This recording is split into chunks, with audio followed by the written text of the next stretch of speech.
years after an explosion of popular resentment against decades of misrule and repression was swept aside the authoritarian regime of President Mubarak, Egypt is caught in a steely grip of repression. A sweeping crackdown on dissent has put at least 34,000 persons, by the government's own admission, and possibly thousands more behind bars. They include hundreds of leaders and senior officials of the Muslim Brotherhood, supporters of ousted President Mohamed Morsi, and numerous other critics and opponents of the government. The past 18 months have also seen the emergence of a new pattern of human rights violations against political activists and protesters, including students and children, hundreds of whom have been arbitrarily arrested and detained and subjected to enforced disappearance by state agents.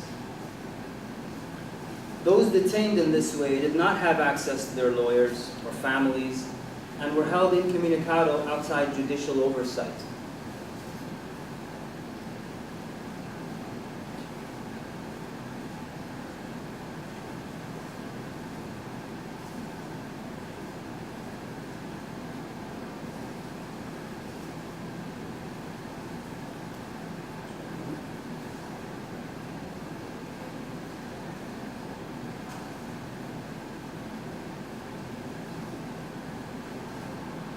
Local NGOs allege that an average of 3 to 4 people are abducted and arbitrarily subjected to enforced disappearance each day.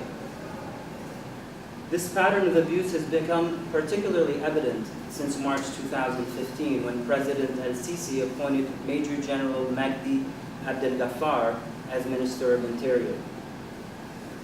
Before becoming Interior Minister, El-Ghaffar held senior positions in the State Security Investigations, a secret police force that became notorious for serious human rights violations under Mubarak, and the National Security Agency, formed to replace the SSI when the authorities bowed to public pressure at the end of 2011.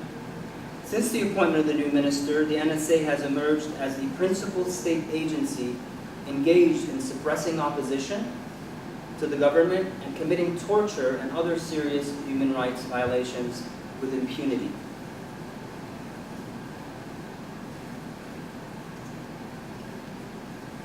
These are the human rights concerns that Amnesty has about the situation in Egypt today. When it comes to freedom of expression, journalists who contradict official statements face stiff penalties, lengthy prison sentences, some even sentenced to death. Individuals charged with defaming religion and offending public morals. Journalists working for news outlets which may be critical of the authorities or linked to opposition groups were prosecuted for reporting false news and other politically motivated charges. On April 11th, a court in Cairo sentenced 14 opposition-linked journalists to 25-year prison terms after convicting them of broadcasting false news, and sentenced another journalist to death for allegedly forming media committees and, quote, leading and funding a banned group. Individuals continue to face prosecution on criminal charges such as defaming religion and offending public morals, simply for peacefully exercising their right to freedom of expression. Freedom of association. Human rights orgs face arbitrary restrictions on their activities and funding. Some staff are arrested and questioned, prevented from traveling abroad. Government says it has closed more than 480 NGOs. By the end of 2015, hundreds of NGOs had been shut down because of alleged links to the Muslim Brotherhood. There are enforced disappearances. The NSA is abducting, torturing, and forcibly disappearing people routinely. On average, at least 3 to 4 people are seized daily across the country. Hundreds of students, political activists, and protesters have vanished at the hands of the state. Egyptian authorities have repeatedly denied that enforced disappearances exist in the country. But a July Amnesty report determined that Egypt's National Security Agency is abducting, torturing, and forcibly disappearing people in an effort to intimidate opponents and wipe out peaceful dissent. Children as young as 14 years of age have been disappeared at the hands of the state. Torture and other ill treatment, detainees subjected to beatings, electric shocks, and stress positions. They are held in Egyptian prisons in very poor conditions, unhygienic, overcrowded cells, and no access to medicine. And of course, torture and ill treatment have resulted in deaths in custody. Victims, including children and their families, told Amnesty International that NSA officers tortured and subjected them to other ill treatment to force them to, quote-unquote, confess to crimes or implicate others. Methods of torture reported by victims in Egyptian prisons include electric shocks to the body in sensitive areas, such as the genitals, lips, and ears, prolonged suspension by the limbs while handcuffed and naked, and sexual abuse, including rape, beatings, and threats.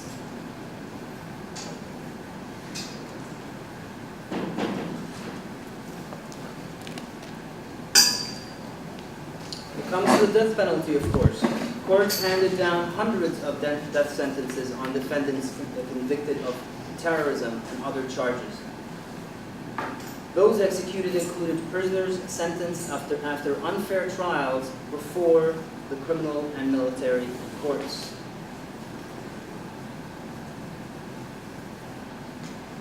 Speaking of unfair trials, in 2015-16, courts convicted hundreds on charges such as terrorism, unauthorized protesting, engaging in political violence, and belonging to banned groups. These trials were grossly unfair mass trials in which prosecutors did not establish the individual criminal responsibility of the defendants. At least 3,000 civilians have stood before military courts. Former President Morsi faced 5 separate trials alongside hundreds of co-accused, and he received several death sentences, several lengthy sentences, including a death sentence. And of course, all of this happens within a background of total impunity. The authorities failed to conduct effective, independent, and impartial investigations into most incidents of human rights violations. Courts held a small number of members of the security forces responsible for unlawful killings, but mostly in cases where national or international outrage pushed their hand. On June 11th, a court sentenced 1 member of the security forces to 15 years imprisonment, and 2 members of the security forces were jailed 5 years in December on charges of torturing to death a lawyer. So, some of Egypt's disappeared. Mazen Muhammad Abdullah, a 14-year-old child, was arbitrarily arrested from his family home in Cairo and forcibly disappeared for 7 days. When his mother tried to find him, the authorities denied that he was in their custody. Mazen told Amnesty that he was tortured by police officers, including being beaten, given electric shocks to the genitals, and raped with a wooden stick to force him to confess. Mazen was released on January 31st of this year after international outcry. Abdulrahman Osama was arrested aged 17 by security forces from his home in Cairo and forcibly disappeared for more than a month. Security forces used electric shocks to his ears and body to extract a confession. He continues to be held in Cairo's Basatin police station despite a release order issued by the public prosecution. He is awaiting trial on charges which include belonging to the banned Muslim Brotherhood and participating in authorized protests. He faces up to 15 years in prison if convicted. Issam Khalil, a 26-year-old salesman, was arrested in May from his home in the Tanta Governorate of Egypt, and he was held in incommunicado detention for 122 days. He was also held during this period in the NSA headquarters in Cairo and tortured. Khalid remains in detention, facing trumped-up charges, and is at the risk of the death penalty. Karim Abdelmoez, a 22-year-old engineering student, was arrested in August of last year from his home in Cairo by NSA agents. He was disappeared for almost 4 months. Appearing in Cairo's Torah prison in November of 2015, he was tortured during his disappearance by the NSA to extract confessions and to implicate others. As of May of this year, Karim remains held in Torah prison awaiting trial. And now, ladies and gentlemen, some comic relief from the Minister of the Interior, Mahdi Abdel Ghaffar.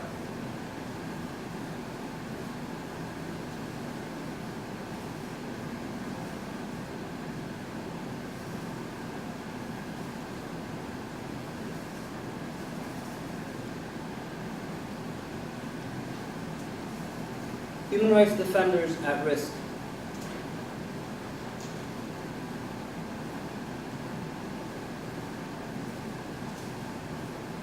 So Mahmoud Abu Zaid, a freelance photojournalist, Mahmoud Abu Zaid was arrested while photographing the violent dispersal by security forces of the Ra'a al-Adawiyya sit-in in Cairo for London-based agency Demotex. 2 foreign journalists were also arrested with him, but they were quickly released. Demotex told the prosecutor's office that Abu Zaid was on assignment with them, but he was still detained. He had previously worked for Time magazine and the German newspaper Die Zeit. Abu Zaid has been held far in excess of the 2-year detention limit set out in Article 143 of Egypt's Criminal Code, and for those at risk of life imprisonment or death penalty. The law says that they must be sentenced within a 2-year period or otherwise released immediately. His lawyer's requests for his release have been unsuccessful. He continues to be held in Torah prison. Abu Zaid is being tried in a mass trial with 738 other defendants, including leaders of the Muslim Brotherhood. He faces 9 trumped-up charges, which include joining a criminal gang and murder. He's denied all the charges. If convicted, he could face the death penalty.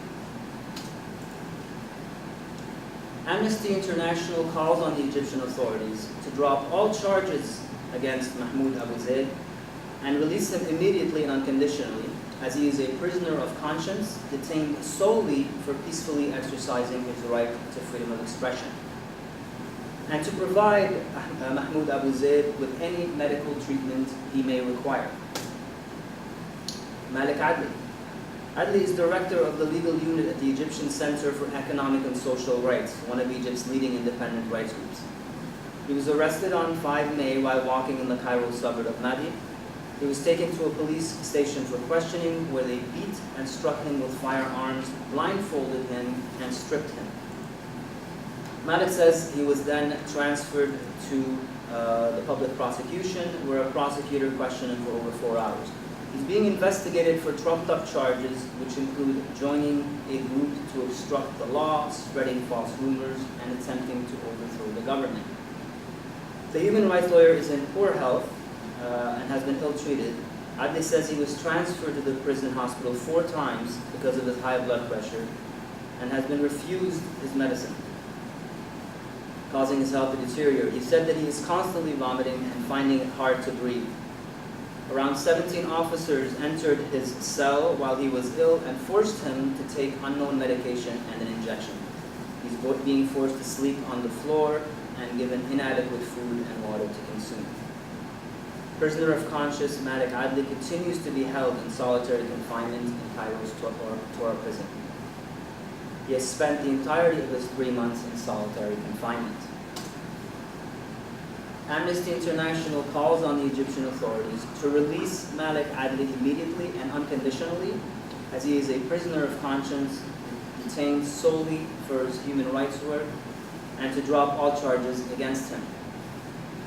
To ensure Malik Adli has access to his medical care he requires, and that his allegations of ill treatment are promptly and independently investigated.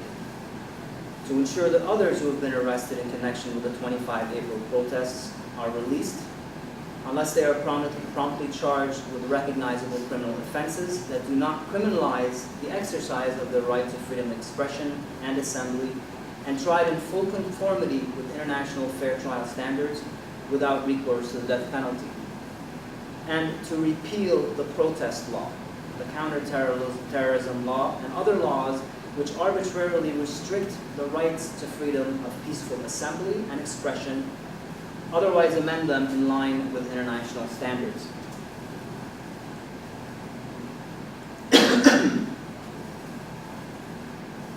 We are calling for the release of human rights defenders Dr. Ahmed Abdullah. Abdullah was arrested from his home by heavily armed hooded security forces on April 25 of this year. During the arrest, officers used the butt of his weapon to strike Dr. Abdullah multiple times. His home was searched and his laptop and phone confiscated before he was taken to the police station. Abdullah has had his detention renewed 5 times since his arrest, most recently on 27 July, after a Cairo court rejected his appeal and ordered his continued detention for 45 days. Dr. Abdullah has been leading ECRF's work and enforced disappearances in the country. In this capacity, he's been providing legal advice to the family of 28-year-old Italian PhD student Giulia Ruggeni, who went missing in Cairo on 25 January of this year, and whose body was later found on the outskirts of the city on 3 February. Mina Thabit. Thabit was arrested on 19 May during a raid on his home by the NSA. He told his lawyer that he was ill-treated upon arrest and alongside his family members. Following his arrest, the Egyptian authorities refused to disclose his location. The appeals court rejected Mr. Thabit's appeal against the decision on June 8. He has worked to defend rights of minority groups, specifically Coptic Christians, since 2011. Mina Thabit and Abdullah are being tried alongside 45 other defendants. They face charges including inciting force to overthrow the state, inciting terrorist attacks on police stations, and using violence and intimidation to impede the president's duties. Mr. Thabit is no longer in detention. He was granted bail on June 20, but the charges against him have yet to be dropped. Amnesty International calls on the Egyptian authorities to release Dr. Abdullah Muhammad immediately and unconditionally, as he is a prisoner of conscience detained solely for peacefully exercising his right to freedom of expression, association, and assembly. All charges against Dr. Ahmed Abdullah and Mina Thabit must be dropped. To protect Dr. Abdullah and Mina Thabit from torture and other ill treatment, and ensure their allegations of ill treatment are thoroughly, impartially, transparently, and independently investigated. To refrain from targeting Dr. Abdullah and Mina Thabit because of their human rights work.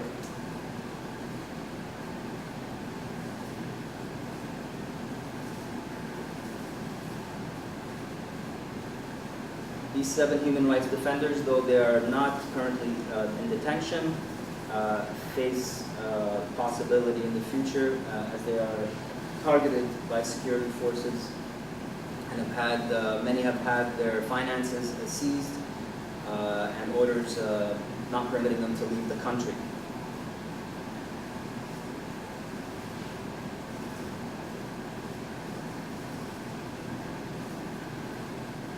Egypt's military government began investigations into human rights groups in 2011.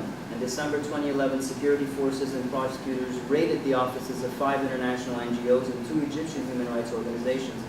In 2012, 43 staff members of international groups were tried in court on charges of working without registration and receiving foreign funding without government permission. In June 2013, the court sentenced all the defendants to prison terms of between 1 and 5 years. The court issued most of the sentences in the absence of the defendants, handing down suspended sentences against the few who were in court. So this is clearly an attempt to silence those human rights organizations. And this is case 173 of 2011. It's It's worth noting that the next court session is on the 15th of August, and if convicted, the human rights defenders are at risk of up to life imprisonment. So that's equivalent to 25 years in Egypt and a fine. We encourage people to tweet at the authorities, the president, in regards to this case. Amnesty International calls on the Egyptian authorities to close politically motivated case 173 of 2011 and end the harassment and intimidation of human rights defenders taken with reference to the case, including travel bans, asset freeze orders, and trumped-up tax investigations. To abide by their own pledge made in March 2015 at the conclusion of Egypt's Universal Periodic Review before the Human Rights Council, to respect the exercise of the associations defending human rights and fulfill the right to freedom of association enshrined in the Article 75 of Egypt's 2014 Constitution and Article 22 of the International Covenant on Civil and Political Rights, to which Egypt is a state party, and to ensure that the criminal justice system is not misused to target or harass human rights. If you'd like to take action, you can write, speak up, organize, you can commit your time, you can involve yourself by sending me or Hillary Holmes an email at Amnesty, commit your time, and we'll be happy to help you. You got the hashtag there, NGOs are not criminals. Thank you very much.